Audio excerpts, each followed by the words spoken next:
And welcome in. It's Live at 9 with James Phillips here on WJLX. This morning, happy to have Senator Matt Woods here. It's the first session I've been able to call you Senator Matt Woods. Yeah. So, how are you this morning, Matt? I'm doing great, James. Appreciate you letting me come on today and catch up and preview the session. Well, and that was the main reason to get you in today, was to talk about the session that starts next Tuesday. It seems like it's anytime it's an election year and the session goes hand in hand, it just seems like it's kind of a weird year for some reason, especially when you're going to have a new governor after this one. Right. Yeah. It's going to be a short session. I think everything I've heard, we'll go in, we'll try to pass budgets, and it'll be an opportunity for a lot of folks to get their time at the microphone and make their campaign points and things of that nature, obviously. But I've not been a part of a election cycle as a member of the legislature, so it's new for me. But I'm looking forward to it. Maybe we can get in and get out without doing too much damage. And you'll have a new member of the local legislation with you this year in the House. Will be Greg Barnes is going to be coming in, and then still have Tim Wadsworth in there as well. So that's our local delegation now. That's right. Yeah, we're all hitting the ground running. Get along well with both those gentlemen, and look forward to working with them on some local issues this session. We'll have a few local bills that we'll be looking at, so it'll be a little bit of a new experience for Representative Barnes coming in, but he's going to have a good group around him down there to acclimate with. Of course, it'll be new for me as well in the Senate, but I've been up close to the action for a few years now, so I know what I'm getting into there. Yeah, and if you've been in the House anywhere there, you get to know both sides, whether it's the House or the Senate. So you know a lot of those guys already. Oh yeah, I know them all very well, and that made it a lot more comfortable for me to decide to actually run for the Senate. Just the fact that I already had those relationships kind of formed and knew who I was dealing with. So I think that'll be pretty helpful for me to get started out. And then I guess you still got former Senator Greg Reed hanging around in Montgomery. If you have any questions, he's probably happy to answer some or give his opinion on things as well. Absolutely. Well, I still call him Senator Reed, but it's Secretary Reed now, and he and I still communicate a fair amount, and he's doing a great job at the Department of Workforce, and we'll continue to work together on issues that affect Walker County and the region. So now you've already been you've talked about the session a little bit this week. You were at the county commission meeting and got to kind of give a presentation to those guys. Yeah, that's right. We've got a couple local bills. One that I'm pretty excited about would help our seniors in Walker County. It'll be a constitutional amendment, which means that it will be, if we pass it through the legislative process, it will end up on the ballot in the November general election. So the people will get an opportunity to vote on what I'm about to talk about. Property taxes are something that none of us, as property owners want to pay, or, I agree with that wholeheartedly.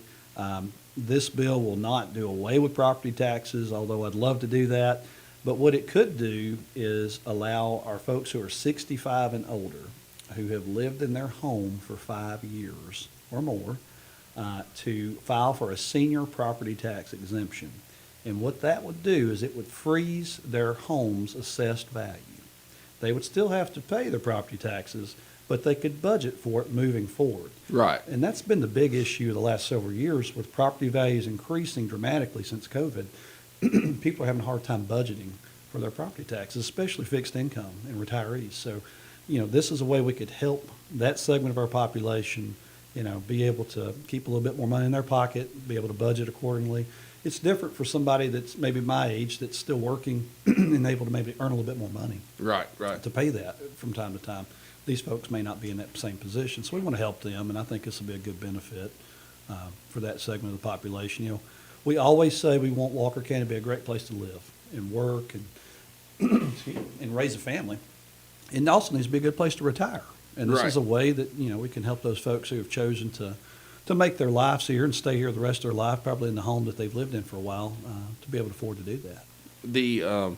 Now, how would it affect? I guess the only thing in my head that I would ask about it is we hear all the time that Alabama has the lowest property taxes, or some of the lowest property taxes. In the future, if property taxes are raised in any way, state or local, how would that affect if they're already there at that level. you know? Right. Well, if the millage rate ever changed, then they would still pay the additional millage rate, but it would be on a frozen value of like Right. whatever your home is assessed at today. Right, so it's it would affecting stay the that, value, the and it'll value. stay there. Yeah, the multiplier would be whatever the multiplier is. Right. But the amount that you're multiplying against would be frozen forever. So, we saw places in the state have 40, 50, 60% increases in property tax values from one year to the next, because the property value is increasing dramatically. And so Right. the state passed a bill that capped the increases to 7% a couple of years ago, to try to slow that progression so folks could catch their breath a little bit. Yeah. And so this is kind of a similar idea. Let's slow the roll for that segment of the population so they can, catch their breath. Right, and before anybody gets worried, that won't affect, like if they wanted to sell their home, it's not affecting the value of what your home is, it's Oh, just no. the value of what you're paying the tax on. Absolutely, yeah. That only affects your property tax, and this would only apply to your homestead. Right. It wouldn't apply to a rental property, a second home, commercial property. This is targeting folks who probably are going to be living in their primary residence, have been there for a while, plan to stay there. Right. It'll help that segment. I'm just thinking of any question that somebody as dumb as me would think of, Well, and I'll say this too, thank you. It's a revenue neutral bill. We want to make sure, it costs money to run the government, it costs money to do these things, and so we didn't want to hurt the county's budget. Right, And this is a way that doesn't hurt it, it doesn't cut it, but it does decrease the amount of taxes people are paying in the future. right, So right. it's a future tax Right. cut, if you want to call it. And it's 65 and older, so. Correct. I think that's a great idea. Anything that can help, our senior citizens and the people who are relying on a certain income that's not going to increase anytime soon. Not enough to keep up, unfortunately. Yeah. And, this is just one of those things that I looked around the state, and Lauderdale County passed this a few years ago, or a couple of years ago. I want to say it was maybe 90-10. I mean, it was overwhelming. Yeah. And so, part of my job is look around the state and try to find opportunities, to bring back to this district. Oh, yeah, yeah. That are good, best practices, and Well, this is one of them. Any good idea I think I've ever had, I've stolen from somewhere. Absolutely. I take no credit. Right. And then I know that you've already filed, is it Trey's Law? Is that it? Yeah. Trey's Law, I had a local constituent reach out to me. It's interesting how you get ideas for bills sometimes. This was someone just, messaged me on Facebook and said, hey, I have a family member who is pushing legislation in Texas and Missouri about her brother who was in a terrible situation. His name is Trey Carlock, and he was a victim of sexual abuse at a sports camp over a number of years as a young man. And the director of that camp, ended up going to jail, got charged criminally, and then Trey pursued some civil litigation against the camp, because they were shielding this guy from Right. his misdeeds. And so as a result of the settlement, he was forced, or coerced rather, to sign a non-disclosure agreement. So he wouldn't talk about, the things that happened to him at this camp in a disparaging way or share any details about the settlement. And unfortunately, over a number of years, holding that inside really affected him. Oh, yeah, that's definitely a mental. You couldn't heal. Yeah. You couldn't get it out. And so he ended up taking his life at age 28. And so when I looked at the story behind Trey's Law and how that affected him, I thought, what are we doing here in the state of Alabama? What are we doing for victims of sexual abuse, sexual violence, and trafficking? And so currently in the state of Alabama, it's perfectly legal, to buy someone's silence in this situation. Now, this isn't affecting criminal penalties or anything like that. This is all civil. Right. And so, these folks need to be able to talk about it. They need to be able to, in the public's interest, to know that these definitely. people exist. Yeah. You wouldn't want your child or your family member to be interacting with somebody who's done such a terrible thing and not know it. So Right. I think this is a public safety issue. It's also a victim's justice issue to make sure that they're, able to tell their story and heal if they choose to. They don't have to, but if they choose to, they can. It seems like that would be an easy one to go through unanimously. Well, this same bill pretty much has passed unanimous in Texas and in Missouri. And so we're pretty new to the table on this one. I would like to think that, both sides of the aisle, I don't see anybody being against victims of sexual abuse. There'll be some concern about whether or not the enforceability of a non-disclosure agreement applies in this case. I realize non-disclosure agreements are perfectly viable, legal options for, intellectual property or, business negotiating deals, things that, you would expect to be confidential, but not in the case of shielding somebody from, a terrible act like this. Right. Victims of sexual abuse, we've got to do all we can for them. And Yeah. I feel like it'll get good traction. It's Well, already and getting- you hear about these things a lot, even in the news. You hear about NDAs for sexual assaults and things. I know, me being a big wrestling fan, Vince McMahon, when he was stepping down and everything, they had all those allegations against him, and it was because in one of them he had a lady that he had assaulted or reportedly assaulted to sign an NDA and that kind of stuff. So. Well, it's a legal, tool people have used, and I get it, but that's not going to fly. Right. Yeah. Yeah. But I would think you probably got a lot of support for that one. Like I said, on both sides of the aisle. Yeah. I think so. Are there any other local bills that you're looking to pass on this session? I think the probate judge is going to have a couple that will allow him to operate his office a little bit more efficiently. I don't know all the details of them just yet. Where he's mentioned them to me, but I expect we'll have a couple more. Right. Not a whole heavy lift. Walker County generally doesn't have a lot of local bills from year to year like some counties do, but we'll take the good ones. Right. What about what are some of the statewide issues and things that may affect us a little more? Well, thus far it's been relatively quiet. Not a lot of folks are talking about their legislation just yet. They're probably Right. saving that because it's a campaign year. Yeah. The thing I've heard the most has been about the budgets.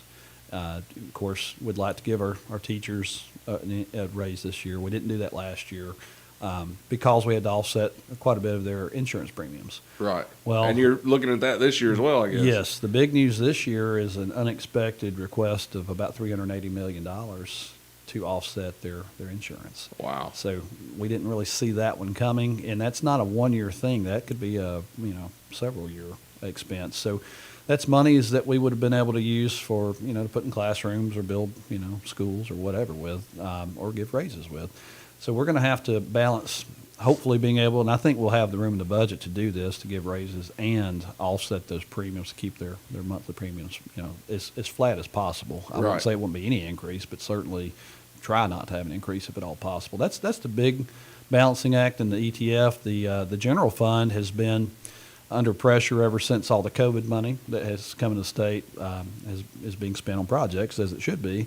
But that also decreases the amount of interest the general fund was able to draw on those funds. So the general fund's under quite a bit of pressure, while the ETF, it's still at all-time highs. Yeah. So I feel like we're okay on the education side of things from a budgeting standpoint. Just not going to be as much, money to invest as we'd like to. Right. And I guess every year, your main job and the main job of the legislature is to get those budgets passed. A lot of folks don't know this. Every year, the Senate and the House will combine and file, 700-800 bills. 200 or 300 of them roughly become a law. But the only thing we're mandated to do in the Constitution is pass a balanced budget. Right. So if you get that done, you can say you've done your job. That's the only Now, true people may not be requirement. happy. But Right. No, that's the only thing we are bound to do is pass a balance. Which, you think about, that's not much to that, but Congress can't do it. Right. Yeah. So I'd say we're doing okay. Yeah. Y'all can at least do it every year, it seems like. well, Sometimes it may go down the wire, though. Yeah, it may not be exactly what you want, but we still have to balance it. Yeah. Yeah. And we've been very conservative as far as, any excess funds. We have filled up a lot of rainy day buckets. We have a lot of rolling reserve funds available. We all can remember the bad word proration back, several years ago. Yeah. We don't ever want to go back to that.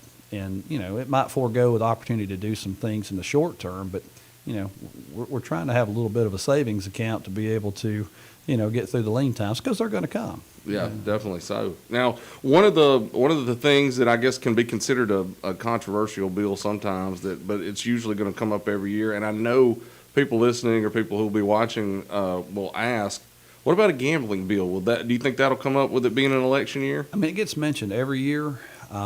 If you recall, 3 years ago, it came up and fell by one vote in the Senate. So I don't think it will come up this year. I'm not hearing a lot of indicators that it will, but, albeit anybody can file it if they want to. Yeah. I don't think in an election year they're going to want to take that on. It will take, my experience with that bill is it takes all the oxygen out of the room. Yeah. All eyes are on that, and it's hard to move other bills. Of course, there's a lot of issues and a lot of priorities for members all over the state, and so, they don't want to have to punt on their bills in order to, sit there and wait for this to be hashed out. Right. So I feel like it'll come back. Obviously, it'll come back. Will it be this year? I don't think so, but, wouldn't be shocked if it did. Yeah. Any looming bills out there like that you see every year that you think will come back up?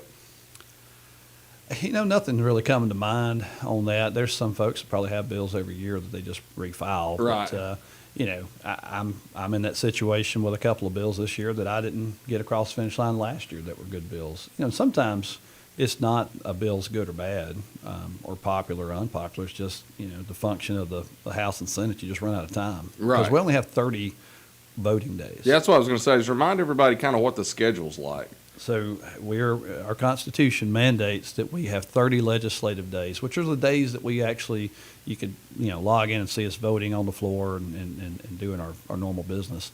That has to happen in a 105 calendar day window. So when we start next Tuesday, we've got 105 calendar days to get those 30 working days in. Right. So it's usually 2 days a week and then a day in between for committee work. Right. So, with that being said, mid-April, we should be wrapped up, or late April. But yeah, that sounds like a lot, but it's really not when you think it takes 5 days to pass a bill.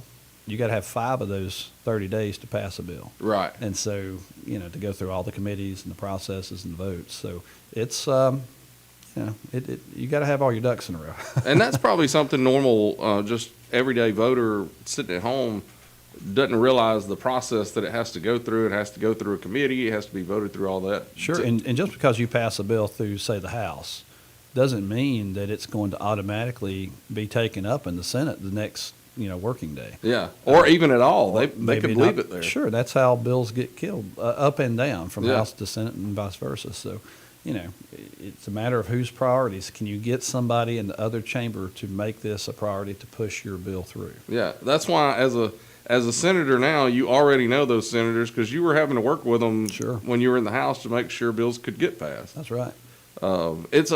I love watching the process, just to go down there and kind of hang out for a day and Yeah. see the way that everything works. It's a really cool, if people are out there and they're into politics or they care about, this sort of local thing, it's a neat thing to do is just go down there and watch sometimes. Yeah. Well, they call it making sausage, and that's about right. Yeah, I think so. Any other bills that you want to talk about? And then we'll probably take a break and come back and talk about some local projects and things like that. Sure. Well, last year I got through the House unanimously a bill dealing with school threats. Last year was a really active year, even here in Walker County, for school threats, shooting threats, bomb threats, whatever the case may be. And it really bothered me. I mean, my daughter, you've got children in school. I mean, it's a real concern for parents, and it's a concern for educators. And, we need our kids focused on learning and not on lockdowns. Right. So, when we were in school, we never would have worried about anything like that. No, if we'd have had a threat, we'd have been excited we got to go outside. Right. So now you have to take them more seriously. Yeah. And so this bill would put some safeguards in place. There's a lot of mental health issues in schools everywhere, but with children. And so when a student does something like this, it may be that it's a cry for help for a number of reasons. Right. And so this bill would require a psychological evaluation if it's a student that calls in a threat, so that we can make sure and vet the situation before we readmit them into the school setting. Right. You don't want to make things worse either on the kid, Don't want to make it worse on them, but if there is a true threat, we need to remove that threat Exactly. from the situation. There's also an expense associated with these threats. I mean, your sheriff's department, your local police department, they have to come out and sweep the building and bring the dogs and metal detectors, all kinds of things that cost money, and it takes them away from actual emergencies. Right. So, this is where the rubber meets the road moment for this bill a little bit. It also includes restitution on the part of that child's family up to $10,000 Yeah. for the response. Sometimes we've got to shift a little bit of the burden back on the parents, unfortunately, a little bit, to make sure they understand this is a serious offense, a serious situation, and you're going to have to pay the piper a little bit in order to get past it. Yeah, yeah, yeah. That makes sense, though. I mean, Well, especially if it's a multi-time thing. Well, you know who's paying for it now. Yeah, We are, Yeah. the taxpayers. So let's shift the bad behavior and the expense of that onto where it belongs. yeah, that's true. What was there any others that you wanted to mention from last session? Yeah, we'll have a couple more coming up. Mostly, little housekeeping bills for associations and things like that. Yeah. I've got one we'll talk about after the break. I think it's a little more centric to Okay. And Walker County. I know that one of your focuses is to get out and help. We talk about schools a lot and teachers, and you're always at the schools and having giving checks and that sort of thing. So people like to see you coming a lot of times. Well, it's fun to hand out checks. I've enjoyed it. It's a great excuse for me to get to go visit the schools, honestly. And I really like talking to the teachers and meeting with the kids and just hearing what their plans are for the future. And when I have opportunity, I always like to get a group of kids together and just ask, hey, what are you studying? What's your plans after high school? And what do you want to be? That helps me understand what direction and education we need to be putting our money. Right. What do we need to be planning for? All right, well, let's take a quick break. It's almost 9:30. We'll take a break, and we'll be right back here on Live at 9 talking to Senator Matt Woods.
And we're back on Live at 9 with James Phillips here on WJLX. Got Senator Matt Woods with us this morning. Been talking about some of the different bills that will be coming up, and a few that were introduced last year or passed through last year. And you still got a couple that kind of are continuing from last year that we've talked about. Yeah, we've got the ones mentioned earlier. Got one I'd like to mention. It has not been filed yet, but it's going to be a big, a big bill for me if we're able to get it passed. It'd be big for this whole region, actually. Listeners may have already know about. There's a new mine down in northern Tuscaloosa County, the Blue Creek Mine at Warrior Met. Is being mined on some federal coal leases, which is kind of unique. There's not a lot of federal coal leases in the state of Alabama. There's a handful, but this is one of the larger ones.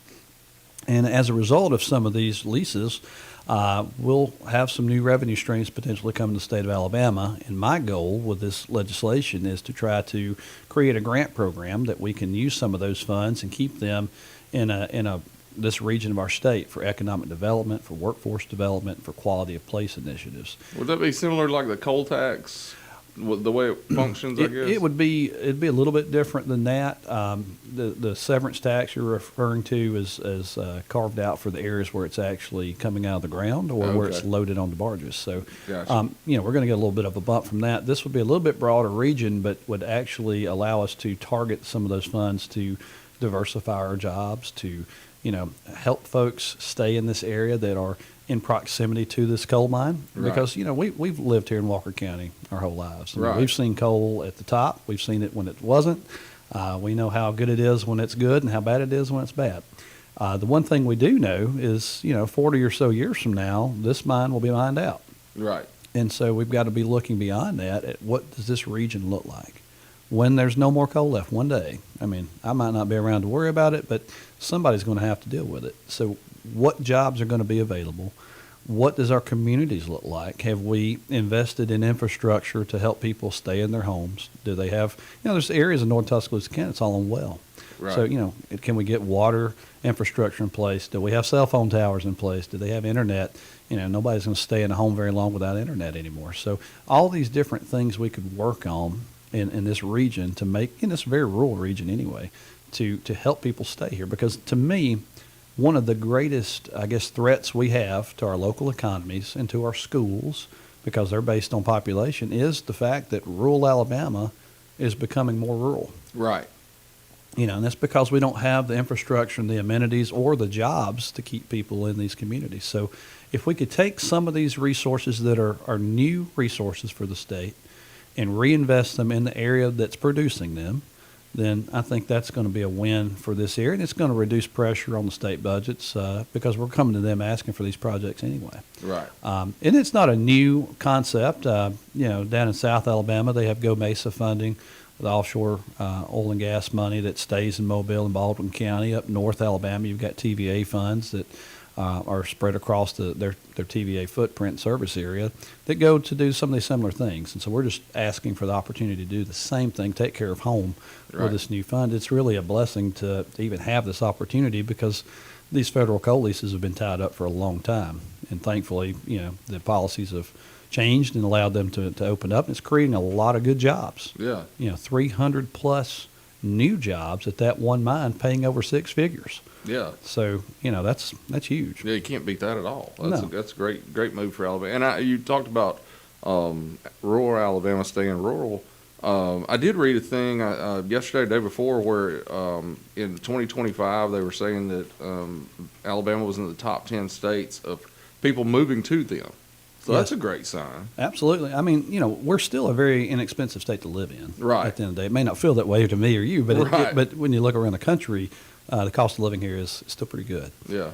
And I think a lot of the growth, though, that you're seeing is in it's the probably in Huntsville more area and then urban in areas, Baldwin yeah. County. Yeah. Yeah. It is. It's more your urban metro areas. But the good thing is, like, once people move here, if they move to an urban area, if they ever get that chance to visit one of these small towns like Jasper, it's a much better place to live. Yeah, and even more affordable place to live. Right. And, less crime, all kinds of things. So, it's an interesting dynamic. We want to be a good place for people to move to. We want to keep our small town charm and all those good things that make rural Alabama good, but while providing, our We have to citizens have with the things we amenities need. Yes. that you must have in this day and age. We all talk about quality of life. What is quality of life? What does that look like? And so, it might be internet or sewer or water or, project for your schools or workforce development. It's different for everybody. Yeah, I was going to say that's probably an individual question more than a group as a whole almost. It is. And, I want to tip my hat to the new Pro Tem Gudger up in Coleman, Alabama. He's really championing the Alabama Rural Roadmap, is I believe what he's coined it. So we're going to be focusing on initiatives that help rural Alabama, and I think that'll be good for Senate District 5. Certainly Walker County will be able to benefit from those initiatives as well. That'll be a good thing to do during this kind of slow session as we're. I plan to be engaged in those conversations and try to get ingrained in the plans for the future for rural Alabama. Now, one big project that we've got going on right now, I've driven by it a couple times in the last couple of weeks, is the Heman Drummond Center. Tell folks a little bit about it and where it's headed to right now. Well, the Heman Drummond Center of Innovation out on Industrial Drive, sitting on Jasper's Industrial Park, is an amazing project, spearheaded by the Drummond family and the Walker Area Community Foundation, partnerships with the Walker County School System, and partnerships with Jasper City and Bevel State. I mean, it's an amazing setup of synergy for education centered on workforce development and career technical opportunities for our K-12 students. This is going to end up, when you take the Heman Drummond Center and then you look across the highway at Bevel State's HVAC Energy Institute that's coming out of the ground over there. It's going to be offer solarization, weatherization, fiber optic training, all kinds of great skilled certificates that you'll be able to go get a great paying job with. We're going to have one of the most robust education corridors in the state of Alabama right here in Jasper. Oh, definitely. So, and you talked about, what do we do in the future if coal isn't our thing anymore? That's what this is doing. This is preparing young people for the future with all these different types of jobs. Yeah, I mean, I read recently that for every 3 blue-collar workers who are retiring, there's only 1 to replace them. Right. And so you can name your price if you're able to work with your hands. If you're a plumber or a welder or a pipe fitter, machinist, you name it, you're in demand. Yeah. I was going to say, my brother's a plumber, and the thing that he gets in trouble about the most is not being able to get somewhere because he's so busy. That you just can't get to everybody. Yeah. If you're willing to work and you're skilled at what you do, you're going to be a very valuable commodity. Yeah. And that's don't get me wrong. We're still going to need doctors and attorneys and engineers, and all that's still going to be a need. But the greater return on investment is in blue-collar trades right now. Yeah. You can make so much more money faster without the expense of going to school for quite as long. And so, everybody's got a different skill set and different aptitudes, and we just want these kids to not give up on the skilled trades. We got to help. Yeah, definitely. Now, one thing while we're talking about students, that I don't think we've ever really talked about much in a story or on the air, but one thing that students in Walker County can do is they can come be a page in the legislature. My daughter, Daisy, did that last year and got a chance to hang out with you and Governor Ivey and Mr. Wadsworth and Connie Rowe and everybody. So it's a great opportunity. I would encourage anybody who's got a child that's, I believe it's 12 to 18 to, that has an interest in civics or Alabama government, or just wants to see how laws are made and budgets are passed. They can come down and spend, the part of the week with us and see how we vote. They'll learn a lot. They'll have an opportunity maybe to meet the governor and do some cool things like that. But, they can apply. They can reach out to anyone in our delegation. Would be glad to put them in touch with the coordinator for the pages and try to get them scheduled. Yeah, it's a really good experience for kids, and it takes a couple days usually. Yeah. And they get to hang out in Montgomery, and Daisy said she really enjoyed the food. That was one of her highlights of it. Yeah, Daisy, she did a great job, and it was a pleasure to have as a page. And she got to go to our caucus lunch, and Yeah, we eat pretty good some days. Yeah, y'all do. I've been not in there every day, too. but some days. They've even let me in the Republican caucus lunch a few times, and that's always interesting for me. I'm a staunch independent, so. Hey, we don't turn away folks when it's time to eat. We can all sit down together and break bread. That's right. That's what I like about it.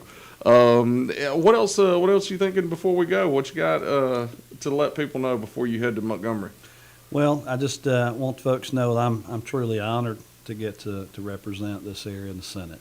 It was a great experience and just a true pleasure to serve in the House for the last 3 years. Never dreamed I would be doing what I'm doing. Just want to do a good job. Yeah. I want to leave this place better than I found it, and this is an opportunity for me to try to be impactful in a positive way. And I'm constantly looking for ways that we can either pass bills that make our communities better or safer and keep money in our pockets. That's something we hadn't really talked a lot about. I think we've cut about $1.5 billion in taxes over the last few years. So, Yeah.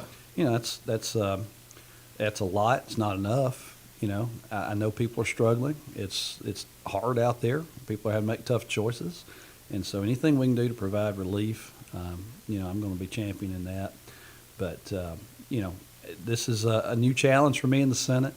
I cherish the opportunity to get to go out and work hard for the people of this county and of Walker and Fayette, Lamar, and Tuscaloosa and Jefferson County. My footprint's expanded quite a bit. Right, yeah. Great people everywhere I go that want the same things that I think we all want, and that's to have a safe community and a good quality of life and an opportunity for their kids to not have to leave the area they grew up in to have a career of their own. And so those are things I'm focused on. And that was one thing I was going to mention is this year will be a good bit different for you because you are going to be working with a lot of new people. As far as we mentioned, Barnes coming into there, but also you've got this new footprint that you're meeting all new people, and then even here locally you've got a new mayor in Jasper. Mm-hmm. I'm sure you guys have known each other for a while anyway, and will work great together. Oh yeah. I've known Mayor Gates for several years. We've worked on some things in the community before, so it's a very comfortable situation there. I think he's hit the ground running. We've already had a lot of meetings actually about some infrastructure needs, and so I'm excited about the direction of the city. Certainly have a good relationship with the commission as well. So we're constantly in communication, looking for grants, trying to find money. That's usually my conversation with everybody is where we're going to find more money. Right. Well, and just everyday constituents out there, if you have issues or if there's a law that you think needs to be passed, like you said earlier with this with the Trays law, somebody just contacts you on Facebook, and that's kind of how Senator Woods operates. If you guys need anything, he's quick to respond and talk. That's what we need out of our representatives and senators. They call it a representative government for a reason. Right. So, and I mentioned earlier, I have passed a few bills that were, I guess, maybe my own ideas, but some of my favorite and most impactful bills have been just issues that people brought to me. Right. And said, hey, I've got a possible solution to a problem. And, I was just the vessel they used to turn it into law. So, I'm always happy to hear good ideas. If you've got ways that we can make our community better, that are, feasible, that we can get through the process, I'm always happy to hear about it. Oh, yeah. Well, you try to keep them straight in Montgomery over the next few months. We'll do our best. It's difficult sometimes on Goat Hill. It is. Well, thanks for coming in today. I appreciate it. If you feel like we should get together during the middle of the session, let people know how things are going, feel free to let me know. We'd love to do that and give an update during session. That'd be great. That'll work. All right. Well, guys, thanks for listening today. We've got one more show this week. It's going to be tomorrow. We'll have Eagles Wings. The gospel group is going to be in to talk about their ministry. Until tomorrow, be kind and love, and we'll see you on Friday on Live at 9 with James Phillips here on WJLX.